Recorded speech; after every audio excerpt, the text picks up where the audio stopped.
So I recently dropped a series called ReLife. I was pretty fascinated by the idea of it, of a man getting a second chance at being younger and going and using his superior intellect and experience to outsmart the circumstances and to have a more fulfilled high school experience. But then it devolved down into a high schooler going through melodrama with his wacky friends. Whoa! There was no point in making the ReLife actually have anything to do with the ReLife program and him becoming younger again. It changes nothing about the series. Absolutely nothing in the series has changed because of it. And that is honestly a shame because it's such a cool concept. Someone with a life of experience, someone who made all the mistakes already, who already knows what they're doing, going back and getting a second chance at doing something. Like that's such a cool sounding idea. I really wish someone would do something with that.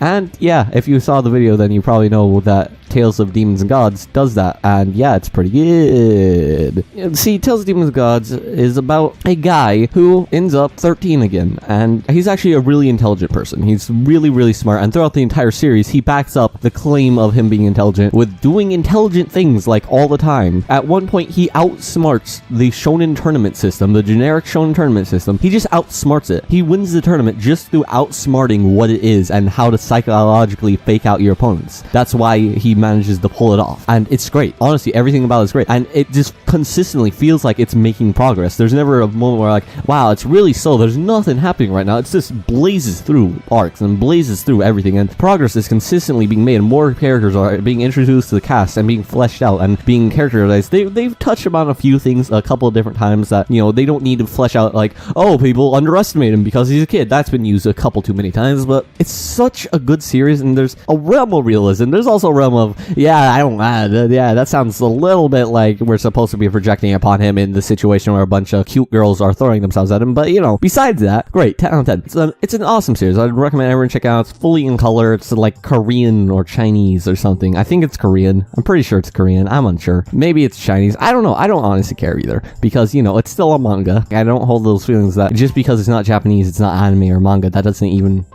make sense. But where ReLife fails is that it has a unique, incredibly good idea and then doesn't do anything with it and chooses to be as generic as it possibly can be, with as generic of characters as it possibly can be, without fleshing out any of the good parts of it, and only doing the things I've seen 100,000 billion zillion times before. The most unique thing about it is the fact that it all aired at once, that it all aired really fast, and yeah, that's incredible. Like, I advocate that so much. The series should experiment with airing at different times and at different lengths, and just going full on people making things at random lengths, whatever shoots that episode, and releasing it at whatever time they feel necessary. There's been a couple series that have done that, and those have been fantastic. And it's almost like a YouTube format of, this is how long this episode is, this is how long this episode is. There's no more, no less. It's not, well, I padded this part to make it 20 minutes, or there's not really an ending to this because it ends at an awkward moment when it hits the 20-minute mark, but what can you do? It makes it far better. Like, manga can do that to a extreme extent. It can end whenever it wants. It can be 20 pages or it can be 100 pages for a chapter, and that's kind of gives it a lot more freedom in that realm. And also probably one of the reasons why Tales of Demon Gods, you know, it's just such a good series. I can't. It's so good. And it's not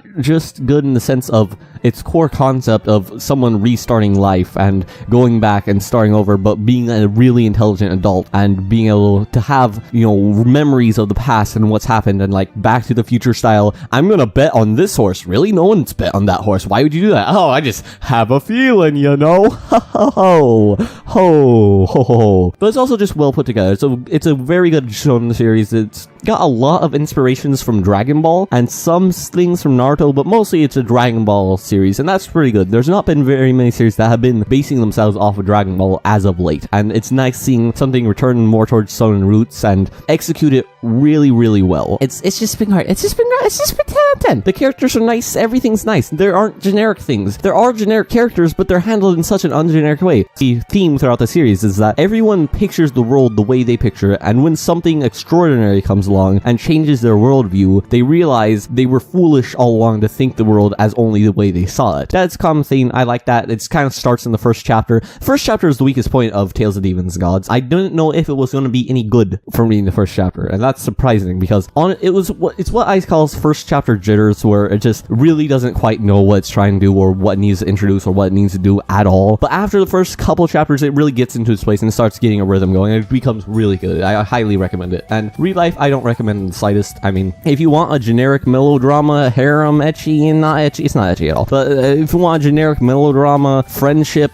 guy is in high school and high school problems anime, then ReLife's okay. It's not got great animation or sound or anything like that, and it's not really got any points I can really point out and say, yeah, this is good. It's got one joke, and that joke was pretty funny, but they used it 27 times, and yeah, when I say it has one joke, I mean it has one joke, and it just uses that every time it wants to tell a joke, and it's not great at all. But if you liked ReLife, why did you like it? Please tell me in the comments. Please tell me why you liked it, because I just could not understand it. They had a good idea and they didn't execute it on it all. But in Tales of Demons Gods, they have a good idea, and that's the main execution. It's the main focal point of the entirety of the series. Nothing in the series happens without that main idea, and that's why it's good. I try to get the point across of to do a few things really well is better to do a bunch of things average and generically. And that's the difference between ReLife and Tales of Demons and Gods. Whereas ReLife does everything it possibly can to be as spread out and generic as possible and to hit every base to not exclude anyone,